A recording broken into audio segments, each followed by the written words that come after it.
Welcome to You Belong in the C-Suite podcast. You are ambitious in life and in your career, but something is missing. You want to bring more of your passion to what you do. Because let's be honest, you pour a ton into your work, and it needs to mean more. I'm your host, Laura Eigel. I'm a mom, wife, PhD, coach, advocate, introvert, and indoor rowing fanatic. I'm passionate about living a life that's in line with my values. We'll give you the actionable tips and tools you need to lead with your values, make a difference, and have career success. The world needs more diversity and authenticity in the top jobs at organizations. Your leadership belongs there. You belong in the C-Suite. My second book, Values First Teams: How to Build a Culture That's Synchronized for Success, launches on May 20th. Miscommunication, misalignment, missed deadlines.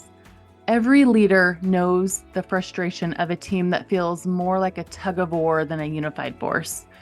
And in today's whirlwind of deadlines and demands, it's easy to lose sight of the why behind the work, leaving your team feeling disconnected and disengaged.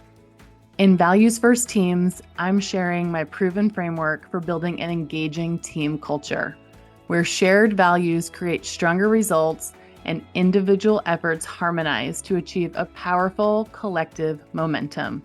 It's more than just a leadership book. Values First Teams is a guide for building a workplace where everyone is aligned, engaged, and rowing in the same direction. Values First Teams launches on May 20th, 2025. Learn more at thecatchgroup.com/valuesfirstteams. Welcome to this week's episode of the You Belong in the C-Suite podcast. I'm your host, Laura Eigel. It has been over a month since my book, Values First Teams: How to Build a Culture That's Synchronized for Success, has launched. And I'm excited that we reached Amazon bestseller status and new releases on several categories like communication and management, management skills, business mentoring and coaching, and work-life balance in business. Thank you to everyone for supporting the launch of the book. I'd love it even more if you feel inclined to leave a review on Amazon or Goodreads or wherever you bought your copy. Reviews are a great way to get expanded reach for the book, and more reach means more impact in the cultures of organizations. Keep me posted on the progress that you're making in your Values First Teams journey. In our previous episode, I had the opportunity to speak with Anat Neishatim, an economist and co-founder of Good Business Lab. We talked about how data, humility, and research can drive impact, not just for organizations, but for the frontline workers powering them. Anat shared what it takes to scale change inside businesses and why investing in people, especially women in the workforce, is not just the right thing to do, but it's also good for business. That conversation got me thinking about how we build meaningful partnerships in our own careers. So I teach at SMU's organizational psychology master's program, and I'm often telling our students that as they build their careers, they need to think about who they are partnering with and do that with intention. So who do we surround ourselves with? Who are the people that help us make better decisions, that push us to lead more intentionally and partner with us to get things done? So in today's listener favorite episode, I'm continuing that conversation from a different lens. So one that's personal and practical. I'm sharing what I call your MVPs, your most valuable partnerships. These aren't just professional contacts. These are the people who influence your leadership, support your team, and help you create real momentum, whether they're your HR partners, finance leads, or trusted vendors. I'll walk you through how to identify your MVPs, how to nurture those relationships, and why showing up as a great partner yourself is essential if you want to create those long-term partnerships for success. And like Anat reminds us, systems of change begin with people. If you're ready to lead with more intention, more collaboration, and more purpose, this episode is going to be a great reminder for you. Let's get started.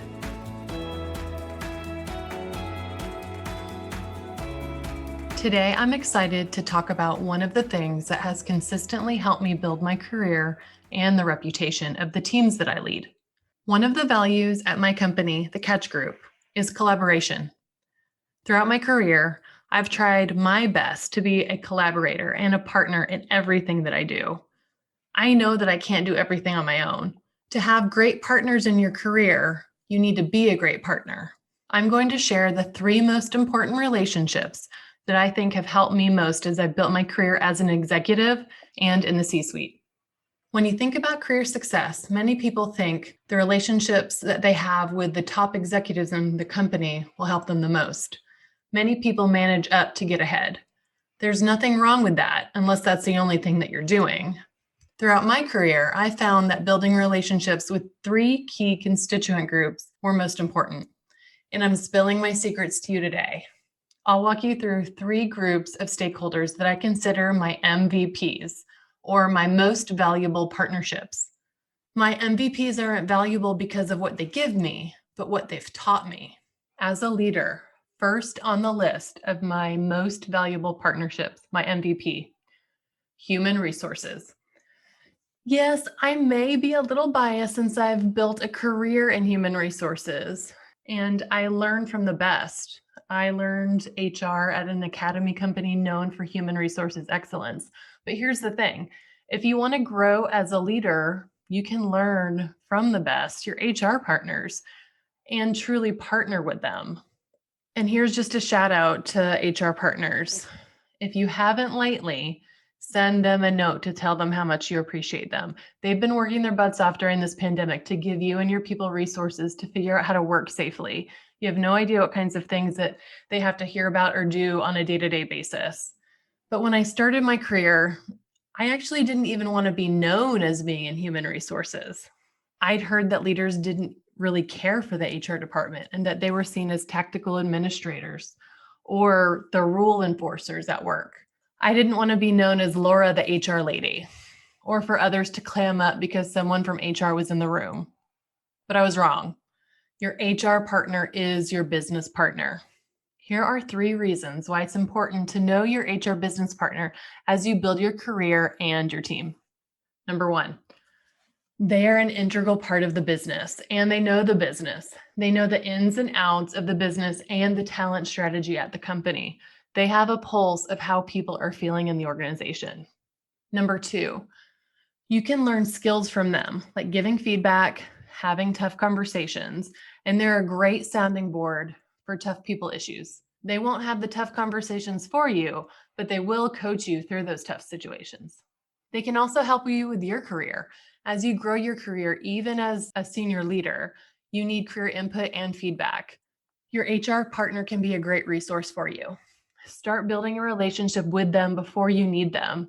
Of course, always include them in any employee crisis, but it's always easier for them to assist you if they know you. I was talking to a senior leader this week, and she mentioned that she had a difficult conversation with a senior leader, and she wanted to debrief it with HR, but she didn't know who her HR business partner was because they rotate often. So she didn't know who to talk that conversation with. So I would suggest to build that relationship now, know who it is so that when you do need them, you know who to go to. And the third reason why they're my MVP is that they can help you build a really great team. Go beyond the transactional with your HR business partner. Ensure that you talk about your team with them and do that regularly. At big companies, there are certain times of year that you have intentional conversations about talent. Sometimes these are called calibration sessions or succession planning sessions, basically talking about your team and their results and future planning for roles and promotions. In smaller companies, you may need to initiate this conversation with your HR partner. Don't just bring them in when things go wrong. Be proactive and establish a relationship with them so that they know you, your leadership style, and your team so that you can establish a true partnership with them. My second MVP, our most valuable partnership. Can you guess this one? It's your finance partner. Did you think that I was going to say finance? Is that a surprise? Here's 3 reasons why. 1, they really know the business. They know how the company makes money. They know the cycle of the business. If you want to grow your business expertise, understand how to read your P&L, and how other departments bring in and spend money. Second, they can teach you really important skills like budget forecasting, invoice management, and project management. Listen, I've managed multi-million dollar budgets at multiple organizations. If you aren't meeting with your finance partners monthly, do it. You'll learn so much about what you can do to become a better partner and to be proactive, but also about what else they're seeing in the business that you can learn from. And third, they can be a very strategic partner because they know where the money is and where it's being spent and where it isn't. If you're trying to get money to get something funded, they probably have a few ideas and can help you figure it out. Is it part of the company's strategy? Is it even likely to get funded? Or are you just wasting your time? And this is really true for program budgets or even budgets for new roles that you're trying to get on your team. And my favorite conversation are when you can bring HR and finance together, talk how you can strategically plan for talent, recognition budgets, and even team development dollars. I've talked before about this concept of your encouragement file, keeping track of positive feedback that you receive from others to bring you encouragement on the days when you're not feeling so encouraged. Learn more about that strategy in episode 6. But one of my favorite pieces of feedback that I recently added to my encouragement file was from a previous finance partner. And they told me what a great partner that I had been and that my team had been really proactive and that I knew my budget more than any other leader at that time. My third MVP and most valuable partnership is with external vendors or suppliers. This may be a big bucket for you, depending on what industry you're in and how you use external relationships. But in every company that I've worked in, I've had the pleasure to work with so many great vendors and suppliers, companies that we partner with to help us do our work. Some were great partners and some were really not so great partners. Here's 3 reasons why your external vendors are your most valuable partnership. 1, they're an extension of your team. You and your team don't have all the time or capability to do everything. If you're a leader in an organization, most likely you have a process for getting bids on projects and choosing the vendors that you work with. There are so many vendors that do some of the same services, but not all of them are created equal. Ensure that you vet multiple vendors each time you bring something in for a new project. It isn't about the cheapest who wins the bid in the process. And then the process can also help you figure out the values of the vendors, their working style, and their work product. There may be a vendor that is cheaper, but their company values might not align with your company. Make sure you do your due diligence in the process of picking a vendor and that you have a really great contract in place to ensure you know what happens if something escalates. If someone misses a deadline or a deliverable, how will you give feedback to them if things aren't working out? In the contract, do they set up times to check in on the relationship and the project to get feedback and to give feedback? Ensure that you do. A great vendor can make or break your project success. The second reason vendors are an MVP is that they're experts in something. You can learn a ton from vendors about project management, about influencing without authority, or even facilitation. One of my most favorite things I learned about internally celebrating wins and internally communicating our team's success, I learned from an external vendor. We were rolling out a project to multiple markets and countries within our company, and our vendor created an infographic to show progress of the success of the training. They created one infographic for us holistically, and one of the regions saw it and wanted one specifically for their region so they could show their success to their senior leadership. It was a really great tool that they built, and we could manage up and show the success to others, which inevitably led to other regions wanting to adopt it and more success for the overall program. We didn't think about doing that ourselves. It was something that they brought to us, and it turned out to be invaluable. And third, sometimes vendors know more about the company, your own company that you work at, than you do, especially if you work at a huge company. Vendors can sometimes connect the dots across departments, especially if you are in a siloed organization.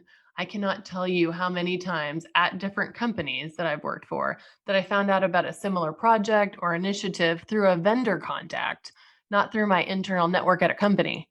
There are also key resources to give you feedback from a perspective that your internal clients and partners can't because they've worked with so many clients. At the beginning of this episode, I mentioned that to have great partners, you need to be a great partner. Do not, I repeat, do not go to your MVPs only when you need something from them. That's not a partnership. I'll give you 3 ways that you can be a great partner with your MVP. First, be proactive. Set up proactive meetings to touch base and plan, whether that's with HR, finance, your external vendors, or other groups like sales and marketing. Within each relationship, figure out the best cadence to meet and ensure that you touch base regularly. Number 2, give honest feedback. Create a safe space by first asking for feedback. That will create a two-way street for feedback for when and not if they need to give you feedback on what's working and what's not. And third, don't think about these relationships as one way or departments or separate entities. Think of them as one team. They are a part of your team and you are a part of their team. By identifying your most valuable partnerships, you'll build your skills, build your team, and get more success in your job and career. Also, you'll be modeling what true partnership is for your team, your peers, and hopefully they'll do the same in the future. Now it's your turn. Who are your MVPs, your most valuable partnerships? What steps do you need to take to build these relationships to get them to MVP status? I challenge you to identify at least one MVP and take the next step to ensure that you are truly partners. That wraps up today's episode. Remember, your leadership belongs here. You belong in the C-suite.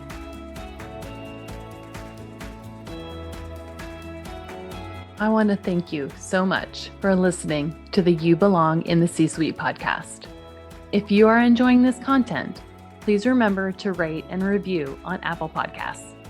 By leaving a review, you are helping others find this content. We will be featuring 5-star reviews on air in upcoming episodes. Editing and support for the podcast is done by S&E Podcast Management.